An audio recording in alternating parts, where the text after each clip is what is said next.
My name is Allison Frenzel, and this is Erica Kenshola here. She's an alumni who came down from LA to be with us this weekend, and my colleague David Beal will be in shortly.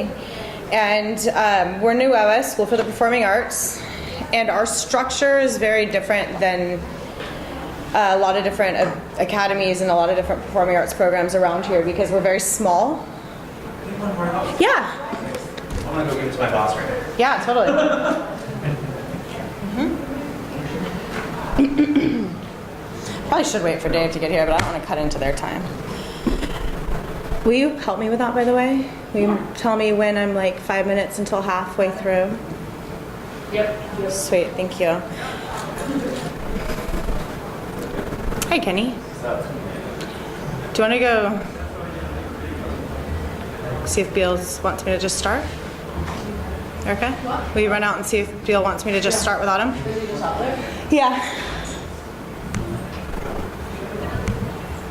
Let's see here.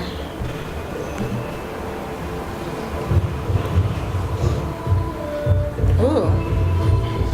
That's not this room, by the way. In case you were wondering, it's okay. I like the soundtrack. So as I was mentioning, we're a small school, small program, big school, small program. And we are an academy model. As a California Partnership Academy, we have a specialized funding source for our 90 students. And those students are with us. There's 3 academy teachers, and we see all 90 of those students every other day in a block scheduling model. And it's a cohort group. So they travel between an English teacher, a social studies teacher, and a CTE arts teacher. And because we have the same group of students, and we call them core groups of students, we get to modify our schedule on that day to whatever purpose. So in the case of our program, we change things to accommodate these really cross-curricular large-scale productions twice a year. And we have students for 11th and 12th grade, and they're together. So there's no like 11th grade English, 12th grade English. There's literally 11, 12 English and a 2-year rotating curriculum for that. So we were selected by Jack to be one of these model programs so we can be a resource for you as a small scale arts program that focuses on it's a school within a school model. And so we're very different actually than Renaissance Arts, who we're presenting with, who we love and want to use as much resources from them as possible. And they're a larger scale. It's a small charter model, but it's not so much like a pod of 90 kids with an 1,800 kid campus, which is what our model looks like. So our campuses are very different. And our campus supports our academy model because there are 8 other focus areas. So there's a pre-med focus area, there's a hospitality industry focus area because it's the wine country that we live in. There is a Arte Digital Media Academy, Humanities Academy, Advanced Placement Academy, and there's a STEM, which is relatively new, a STEM Academy. And then there's a smaller Recovery Academy that just started this year for kids that kind of fall through the cracks. So they can actually obtain credit makeup while in their regular school instead of going to a continuation. So our school's set up with these little small communities, and that really makes it possible for not only kids to just get to know each other very well in these programs, but also work collaboratively together in a way that they might not ever experience in a normal traditional setting. So we kind of have that luxury, and we have a great administration that allows us to modify our days, and some days it's all project-based learning. There is no English class or history class. We are all working on a show, and we can do that. And so we feel fortunate with that. And another way we can do that, and I always think it's important to state this up front, is that we have funding to do that. So because we were one of the last California Partnership Academy grants, we get about $56,000 a year to run our 90 student program. And we use probably 70% of that money to bring in industry professionals. Yeah, it varies by year. We don't have any set things, but we're actually in a theater arts program, and neither one of us has any experience doing theater arts. Nope. So when we are getting set designers or costume designers or directors, we admit that, which I think is the most important thing a teacher can ever do, is say, I don't know. So we bring in people that are industry professionals. And We bring in our 4 productions during a cycle of an 11th and 12th grader, we bring in 4 different directors so they have an experience with 4 different personalities, because anyone who's in the creative world that puts on a show knows that everybody does it differently. So they go from the dancers that we saw presenting, which are very soft-spoken, understanding and patient. And abstract in thought, you know? It's to like... we just did Pippin, and that director has Broadway experience, and he is this taskmaster. So they got 2 very different experiences just in that 6-month period. Yeah, and the other thing that we do that's unique too, and we'll get to our production in a bit, but one of the other things we do is always an original show and always a scripted show. So kids learn the difference between those 2 processes, and they have some investment in what they're doing, and the experience they get in our original show, they can apply to the professional level that we expect in our scripted show. So one of the other things that's unique in our program is that instead of having honors as a separate class kids can take, we embed it. And so my honor students are throughout all of my classes, and they are facilitators, they are leaders, they are reading higher level materials that they then are able to pull into their discussion and teach other students. So we expect those students to take on a very strong leadership role, and that transfers to their role in production groups, because those are our leaders. And then we have a lot of honors students who don't want to do the honors work. This one was one of them, and are super smart and are still leaders, and just take those honors skills and apply them in everything they do without that pressure. So the honors option is cool for kids because they can opt to do the work and not worry about the credit, so it's just extra credit for their academic class, or they can opt to do the work for the inflated grade, which goes on their transcript.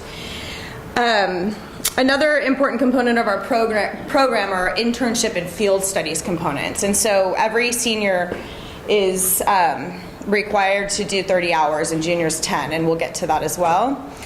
And because we're a California Partnership Academy, we serve an at-risk demographic. So we do not we're NUEVA school for the performing arts, and maybe 5 out of 90 kids have ever had any performing arts experience before our program. So they come in ready to try things. And when we get to talking a little bit about the production cycle, I'll let Erica talk about that, because I think she has a really firsthand experience of what a student experience looks like in our program. Yeah, our student is much more like the second image that was put up at lunch than they are the baby with the violin.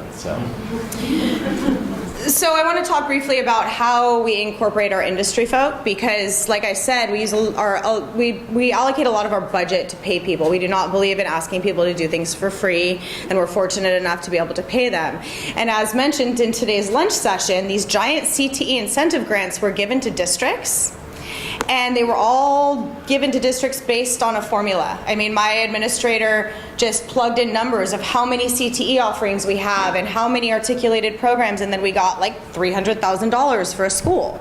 And that money is something that people can tap into who have CTE programs for industry folk. So you can pay the guest speakers, as we call them, because that avoids contracts and things like that. And you can pay them, ask your administration to see if you have money for the CTE funding to apply it to some of your industry connections. So we do industry, some are paid and some are not. And we do have people come in for master classes, and sometimes those are volunteers, sometimes they're not. As we mentioned, we bring our industry people in to direct our shows. And we bring our industry people in to oversee projects like set construction. So we have a professional set expert that's we give him a stipend for the year, and then he oversees all of our shows.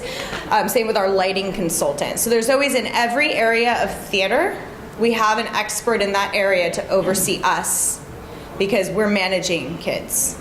So we're not trying to manage and direct, if that makes sense. One of the most important parts of that is they realize that everybody answers to the director, and then you answer to your professional, and we answer to them. We answer to the directors. They're our boss. Yeah. So when we're bringing in people, we are under them, and we make that explicitly clear to our students. In the case of our internships, we use industry folks for, and that sounds terrible, we use them. That's not what I mean. We depend on industry folks to give our students professional experiences with internships. We do not pay those mentors. So that's a voluntary position that our industry connections donate their time to help manage these out of the classroom, whether it's a field studies project, whether it's an actual objective creative project, or whether it's just a job shadow. That's something that the students find those connections in the field. They make those connections themselves, and they have to follow through with our And the only structure is it has to be related to the arts in some way, and it has to be not a teacher at our school and not a relative. So we pretty much wide open within those parameters. Do you want to add something about internships? What was your experience with your internship? Okay, my junior year, that was kind of rough, but my senior year... Come up here. Just talk about your senior one, because that was... All right. For my senior year, I decided to create a promotional video for NUEVA, and I got to interview my classmates. I interviewed Frenzel for a part of it that she hated, but yeah, so I would go to all the rehearsals and to the shows and just take B-roll of different things that we would do, and I interviewed a student about the honors and basically what they're talking about today, just for the incoming underclassmen. Yeah, underclassmen, the sophomores and freshmen who are maybe considering NUEVA as their focus area core for 11th and 12th grade. So I made that video. I worked closely with somebody at a media center in Santa Rosa, Northern California, and he just kind of gave me like the basis of a promotional video and set it up for me, and then I would go in and he would let me know, like, maybe put music here or switch this interview shot for something else instead. So that was kind of the whole process of mine, and it took quite a while because editing and all the like final cuts and stuff take time. The amount of time I made her erase and redo my part of the video. I hate myself on film. But something that's unique about this project is it shows that even though we're a performing arts program, our internships can be in the arts. It does not matter what discipline. If a student's interested in exploring video, they explore video. If they're interested in exploring photography, they find that. And so that way, you know, we give them something within the classroom and within the day, of the structure of our day, but they can on their own branch out and learn about whatever they want. Mm-hmm. And so, the last piece there, actually I'm going to go back, involves our jury assessment. So at the end of every year, and as a demonstration site, you are all welcome to come to this. And it is April 24th. It's that weekend of the first weekend, April 21st through 25th. Are you sure? Yeah. It's April 21st through 25th. And we have a panel of industry folks. We have our school board members sit on it. We have our county CTE folks sit on it. We have like the student support services and the Pathways Alliance Trust Grant people. All these people come and sit on these panels because they're fascinated by them.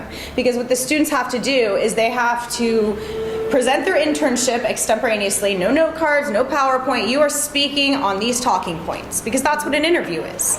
So we try and make this mirror as much as we can the real world. And so they present and then they get to do some kind of exhibition, anything they want. If they're a dancer, they can do a little piece of choreography. If they're if they created a video, she could actually show what she's created and talk about it. And then finally they sit down for a formal interview. And what was that like for you? I thought it was great because we did get to prepare that, and we actually did in Beal's class. We practiced with each other, so we would we sat around tables, and then we would rotate throughout all of our classmates, and we'd be asked like typical like interview questions. So that was really helpful. And then when I got into that, I feel like I was well prepared for it, and it was really similar to a job interview because I've gone to a few after, and it was really modeled really well after that. So yeah, I think that's one of the most valuable things we give our students is this drill job interview. Okay, you're done with high school, now tell us about what you really got out of it and why you're prepared. And then they leave with their portfolios, which is both in print and digital online, and we'll talk about that briefly in a second. And some people have gotten hired with those things, like showed up to interview with this print portfolio with their headshot and their resume and their cover letter, and they're really pretty, and we should have brought some. Yeah, we did. And then people in the interview are just like, whoa, this is a kid who's no job experience really, straight out of high school, but they've got this thing and they are ready. And so we've had kids get hired right out of high school for little, I mean, even if it's just at the Mac counter at the mall or whatever, it's still something that's in their field that they're interested in pursuing, and it's worked out really well for them. Did you bring us to your FITM interview? Did I? Your portfolio? Yeah, I did. They were really impressed by it, yeah. Because the school that I go to is the Fashion Institute of Design and Merchandising, and to be accepted, I had to be interviewed as well, so that was also helpful. But I brought my portfolio, and they were super impressed by it, and I know Shreya did too, another one of my classmates, but yeah. So those have come in handy for the kids after high school in several different capacities. I know we probably have a slide for that, but basically the content is a headshot, resume, cover letter, letters of recommendation, and then documentation of their internship. And then throughout that, they brand themselves through my class. They create a logo and a color palette so that the whole thing is a real package. So they present that as their sort of final. And we have all those resources for free for you online that we use. So we'll show you where that is at the very end. Do you have the video that you spoke about? Oh yeah, we're going to show it to you. Oh, okay. Yeah. Can you give me a time check? I just want to... 136? Okay, good. Okay, so we've done this in different ways. We always have master classes. We've done them as a full-blown conservatory where we modify our academic day and set up this whole conservatory in the last 90 minutes of our day with different master classes. That was scheduling HELL for me, but it was blast for me. It was great for everyone else. But as coordinator, it was quite a bit of work to put that together, and I would be interested in exploring it again because I think it was valuable. Because the kid, over a course of 3 weeks, could take a whole series of master classes. And they range from like physical theater to voice to community adult art day to stage combat, music, stage combat. So there was something for every kid. So yeah, it was kind of neat walking around as a teacher, seeing all these different experiences that our kids were having. So yeah, I decided to organize that like the month before I was due to have a baby. So then that was an interesting. Once it started, I just had the baby, and so that was. I wasn't there. It worked out okay. I got it all set up for him. Yes. You weren't there to see the baby? No. How long did you do that? Was it a week long? We did it 3 weeks. Yeah, it was the second half of a grading period, so it was 3 weeks every other day for 3 weeks. So it was. I love it. I love the idea. And credit-wise, you're just making like a half day when they start. Yeah. So our classes we have 3 blocks. I explained this a little bit before you got here. English, social studies, and then my CTE class. Right. So we take those, which are normally 2 before lunch, 1 after lunch, and condense them into 65 minutes. Yeah, 65 minutes, which frees up a 90-minute block, which we made that their conservatory block. And actually, we're looking at changing that model a little bit and doing co-teaching. So instead of having 3 65-minute classes that they rotate between, like Dave and I would teach a 90-minute class, or John and I would teach a 90-minute class, and his class would be integrated in the English and history, and so then that 90 minutes. So we're going to play around with structure. I mean, we haven't found a perfect. It's a little quick to have these 65-minute classes when you're used to 90-minute blocks, and so. But we also found that we can fit the same amount of curriculum in. It's just like. Next, go. So our production is really our standout model. This is why Jack and Chris asked us to be a part of this Model Schools program, and it's because it's 100% project-based learning. So we have 90 students. Every student plays a part. They're divided into teams. And I'll let Erica talk a little bit about the establishing of roles and how that worked in her team and what her team was. Production, yeah. Okay, so I was the leader of the costuming group, so backstage most of the time, but I think the first time we had like a pretty decent size team, but over the years it got kind of like smaller, and a lot of times I was working with friends a lot, but I got to work with several of the directors, like they mentioned that we work with a new director for each production. So my role was to kind of assign daily tasks to everyone, as well as always be there, like when I needed to go to find costumes, either if that was like at a costume house or the Goodwill or something like that. But really, I just had to always be there, be really flexible, and I was always happy to do that, and even be there longer if I needed to, go to all the rehearsals and take notes and communicate with the director. And I mean, we have, like I said, 90 kids, and everyone is in an assigned group, whether it's set construction and design, stage, there's a couple stage managers. We have about, out of the 90, between 30 and 40 are on stage with our director. And so Dave, John, and I manage the off stage, and promotion and marketing is one of our groups. So there's a team, light and sound, technical theater, and there's a team, and as Erica knows, the team effort is generally a few really strong students. That's one of the things we're working on in our model, because what ends up happening is like there's a couple strong students, and they end up taking on a lot of the follow through that's after school, and whereas the other kids are just working within that contained block. And what we're trying to teach them is that, like, you know, even in your internship, your 30 hours are up, but that if the project's not done, then you need to finish the project. And that is something very challenging for high school students to understand. So we're working on that. But yeah, go ahead. I'm sorry, I'm just like. No, please. So you the 90 kids, and you're going to put on a show. Do they audition for the roles? Do they choose their? It depends on the director, but generally there's an audition process. We try to get as many kids on stage as possible. So dance, Allison has a dance background, so that is a great way to get multiple kids on without a speaking. Yeah, we always do ensemble shows. Yeah. So there's like everyone gets to be on stage, just like who gets the leads. Oh, okay. So there's no one omitted from the process. We never do a small caliber show. We always do. You were the head of costuming. Mm-hmm. You got on stage as well. I was on stage for the very first show. I was in the ensemble. But not everybody's on stage, but everyone that wants to be we find a place for them. But the costumers, you know, they have the job of not only costuming 30 to 40 actors, but maybe sometimes 2 to 3 changes. Like in our last oh gosh, what was the last Wonka? No, maybe it wasn't Wonka. Street scene. We've done like historical pieces, we've done fantasy pieces, and the last original piece. Kids self-select what Yes. committee they're going to. Yes, absolutely. Yeah, we call them pods, so they select their pods. They give a 1, 2, and 3 choice. We most times can accommodate their first choice, but we encourage them to do a different thing in the fall and the spring, so that they were doing light and sound, try set construction to give them that experience. How many minutes do we have? 20. Oh, awesome. Okay.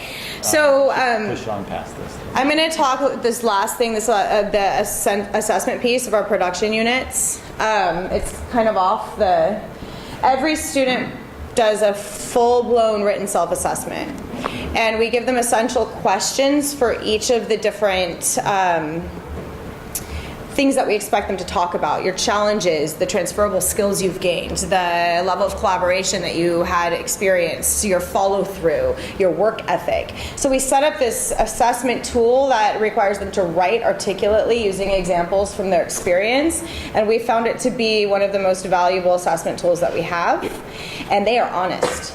You know what I mean? Like, they surprisingly will call themselves out if they fell short because they knew that their team had to pick up those pieces. Well, and that's the only thing that makes it authentic. If it's just like and we tell them if there's something we did that you would like to see changed, just write it in there. Say, Beal didn't let me use power tools because I'm, challenged or something like that. Tell me about it. So anyway, and we actually sit down and read every single one of those in great detail, and we use them when we reflect on what are we going to do next year. So they're valuable. And at the end of our presentation, when we get to our website, we'll show you Erica's video in the last 5 minutes, so I want that warning. And then we'll show you where all these resources are. Because I have a sample student essay, I have all our writing prompts, I have a whole folder from our demonstration day, which was in the fall, so you can access all of our resources. And these guys who were at our last presentation know that there's quite a few in there.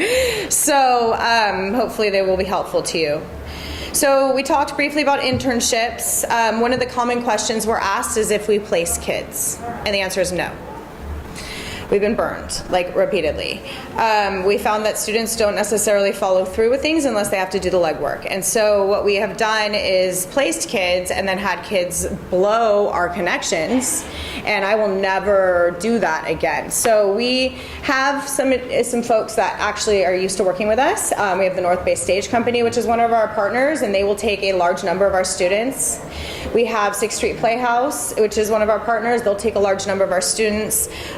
We have Heather, a local theater person who's doing shows with middle schools. She'll take a lot of our students, and then we this year are trying something new where we have a beautiful theater, and we just got all new like curtains and a new psych, and one of our local dance studios, which is owned by my best friend, so there's that, which is helpful. She is going to let us run her studio show in our theater. So she's moving her studio show to our theater, and my students are going to run the whole show. And so that's building a summer internship that they're going to be done by June with their senior projects. But it's going to be an experiment to, if we bring the professional event to our campus, if transportation isn't an issue, and if all these little pieces that have been problems in the past are eliminated, perhaps it will work. We'll see. And we kind of talked about everything else. They're required to show in their portfolio documenting their evidence, and then we talked about the self-assessment. Yeah, we use the same self-assessment for the production units that we do for our internships. So they get the writing, they're used to that writing structure and those essential questions, and then the exact same prompts apply to the internship. So, and we'll show you where those are. Do you have I would like to show your portfolio. Do you still have it up? My website? Yeah, your website. I actually might. Okay. Yeah. So I'm gonna check my we use a student, Natalie, actually one of Erica's good friends, for her digital portfolio. So every student has a print portfolio that we mentioned, and Dave talked about the personal branding, but they also must create a digital portfolio. We use Weebly. It's super easy. It's drag and drop format. They can buy their URL for $30 for the year if they wanted to get the Weebly off of it. And it's like pretty template based, but it's fine. It's up? Okay, I'll show you hers when we...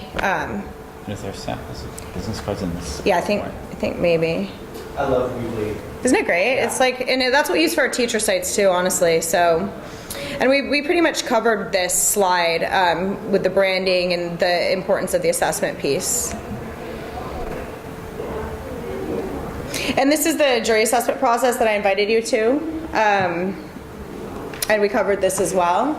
Yeah, we completely jacked this from COSA's model. So I mean, that's what I think a good program uses, all the resources that are out there. The downside of this is that you have to carve time out, and it requires us to stay. Either you have to take away instructional time or spend your time after school facilitating this. But it's a week. It's like 1 week, you know. Kind of just sacrifice a week of serious curriculum. We're there till like 5 for 1 week doing this, and it's like I said, the most valuable thing we give our students, and that's we're there till 5 a lot more often than that week. But this is I think it's at the heart of our program. It's what our kids leave with, so it's really important to us. It is a bit of a scheduling. I use Sign Up Genius for this, by the way. So I set up the student slots. And then I set up the panel slots, and I send the emails out, and I always use Remind. I don't know if you guys use that with your students, but it's a great way to get a mass text out about information. So I'll just send a link in a Remind text to all the students. They'll click it, they sign up for their slot, and I send an email to every industry person, every county person, every state person I can think of, and then all they have to do is click on the link and sign up for a slot. Well, and a side note to that is we purposely are not on those panels because we already know each kid's personality and who's telling the truth and who's just... But we really have sort of embraced the fact that BSing is a soft skill. Right? It really is. I think the value of that's always underplayed, because when they go to their next section in life, I already know which kids I need to keep an eye on, so we back away. Yeah, he forces. He has to like literally. She's like, I'm like, they're making it up. Button your top up, and we can see your cleavage. Like, just let him go. I have issues with this, with stepping out of that judge role, that adjudicator role, because we've actually had a student show up.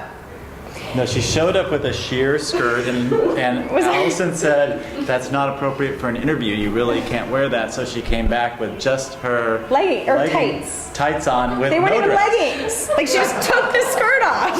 Like, and And pulled down she's her sitting shirt. there with an interview, and you're just like, no. And that actually brings up a really valuable point. We always bring FITM in. They have a series of presentations that they do with students for free, and one of them is proper interview attire. Oh, and it's excellent. I would highly recommend. They'll come in for free, do the presentation. It talks about what is okay in the corporate world and what's okay in the art world, because there's kind of a different set of rules for Like sexy isn't professional, Yeah. that kind of thing. The organization? It's FITM. FIDM, and then just go to their Yeah. student presentations, and they like say you should have these pieces in your It's good. arsenal, and then don't wear big earrings, don't wear jewelry on your chest, all this stuff like that. So it's Don't wear mini skirts and high heels and sit on stools, which happens a lot. Anyway, so this particular slide was from our demonstration day. We focused our demonstration day on how to build cross-program collaborations, because our fall show this year was it was interesting. We brought in Melissa and Andrew, who spoke at lunch yesterday, and they wanted to do a piece on climate change. And so we worked with a scientist from Lawrence Berkeley Labs, climate scientist, and he came in and gave this large lecture. We brought in our STEM Academy, and they did robotic set pieces and designed these glaciers that slowly over the course were on, like, I don't know what they're called, widgets or they're on something. pulleys and mechanisms. Robot things, and then they moved over the iceberg moved over the course of the show. And we brought in our Digital Media Academy program, and they created video integration with interviews and with art videos, and some of our students did composition to those videos. I don't know if you've seen like the Koyaanisqatsi series with or Baraka, but it was kind of like projected on dancers. We had like this live projection on a body of dancers, which was that first slide you saw with the people in white, and so it was this great slideshow of like actual glaciers on human glacier that melted and then turned into a dance piece. It was cool. So that was what our demo day was about in the fall, and we actually showed it to everyone who was there, all 5 people who made it. So anyways, we're going to try and beef up those demo days, because it's a lot of work for demo schools, and we want to make sure that we're able to get the attendance. So we'll have to figure out how to recruit, as you guys know. So I'm going to just go to our website now. It's nuevaarts.org, and I wonder if it'll let me go that way now. And show you Erica's video and show you a sample digital portfolio. What is it, Erica? Oh, hey, look, came right up. Funny that I've used that before.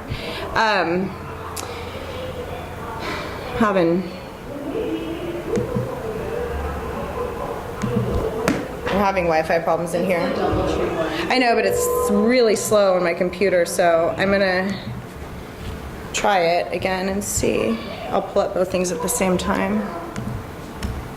There it goes. And then, all right. So I'm gonna load her video right now and pause it. And how am I doing with time? Sweet.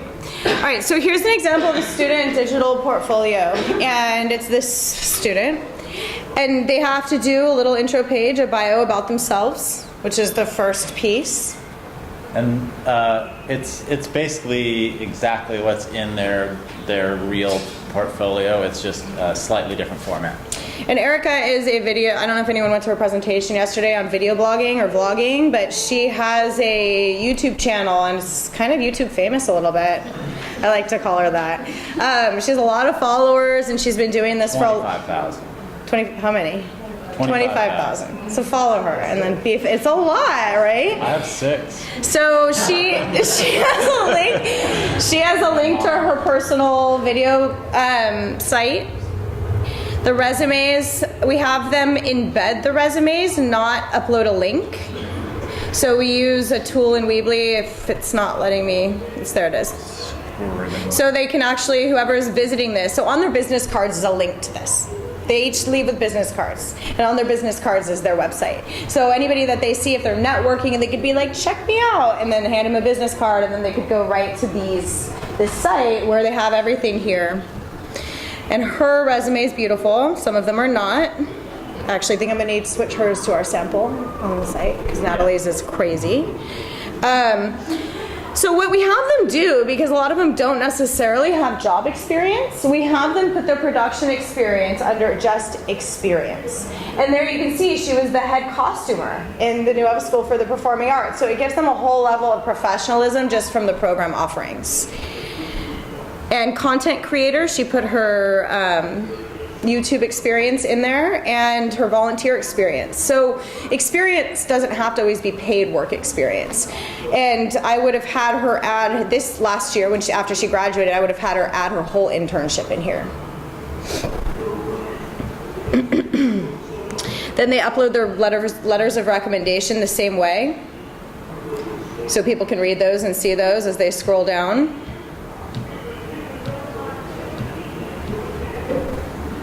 Which is kind of cool. There's a tab for their internships, which should include documentation. Documentary evidence. I was like, what am I saying? So in their portfolio, they'll have all their forms that they have to have in their timesheet, but this is not that. No one wants to look at your time card, so it's sort of a more attractive to look at. So we suggest slideshows or evidence and then a quick paragraph or two describing what their experience is. And she was good about doing this. Some of the students are like, oh shoot, I just did 30 hours and take one picture. And then we say, oh, too bad for you because we told you to take lots of pictures. So that's a big part of this that we're going to have to change and manage and restructure a little bit next year. And then they put their reflection in there, their self-assessments. And then I encourage my students to publish their work online. And so this is like her writing blog. That was a tab here, and this was a creative writing piece she did in my class, her narrative that she had written for her college essay. So she has sample informative writing here, a little exit through the gift shop prompt that we did about existentialist satire, and so you can kind of see this, and then her production reflections, and so you can get a real comprehensive look at a student through this portfolio. So just from an assessment point of view, the first 4 tabs are required, and these last ones are like more optional things. Like people put a lot of different things, like they can put their academic statistics if they're applying to a prestigious university. They'll have their transcripts and their GPA and their test scores and stuff like that. So that's where it sort of gets personalized. And this is cool. She ended up including her passion, which is her content creation work. And she gave a background of what it was and a link to all of her work that she's done with that. And then a final tab for her, why did it do that? Oops, show. A final tab for costuming. You've been there, seen this. And this is her experience with the shows, and she has a portfolio of all the costuming work she did for us. And he takes great pictures of every show, so do students, and so we put them all on the server. So any kid that works on our show can go through those server photographs and pick what they want and really be able to see. This was a costuming joy. And a set. We literally built I started shaking. I built a 2-story, 8-unit apartment on stage. That was. I mean, this is a different show. Status Update, which was a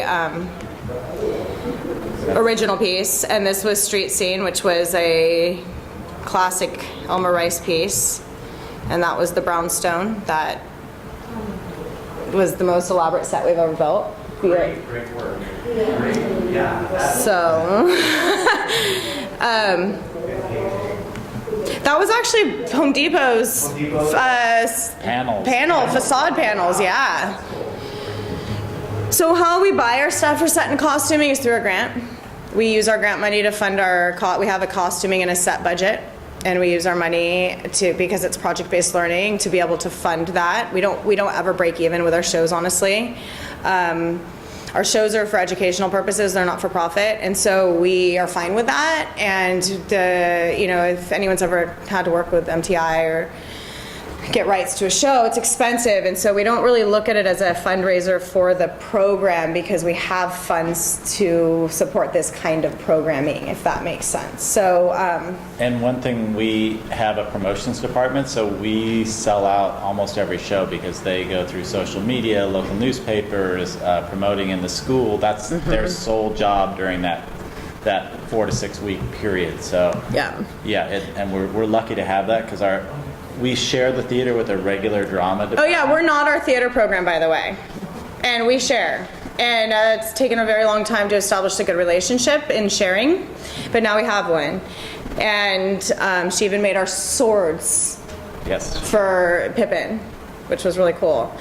Her theater tech class did that with us. So we're trying to build these collaborations across campus because there's been a lot of animosity about the CTE arts program coming in when there's a pre-existing VAPA program that's really dying. Like that Chula Vista show, those kids, the fact that they had that many boys, our choir program at our school is probably down to 12 girls. 12 girls. Everyone else, because the teacher teaches elementary through, she's literally terrified people into never wanting to sing again. So they get to high school and they are so shut down, they'll never join the choir program. But she's tenured in there and seniority and whatever. And so our way of giving these kids singing opportunities and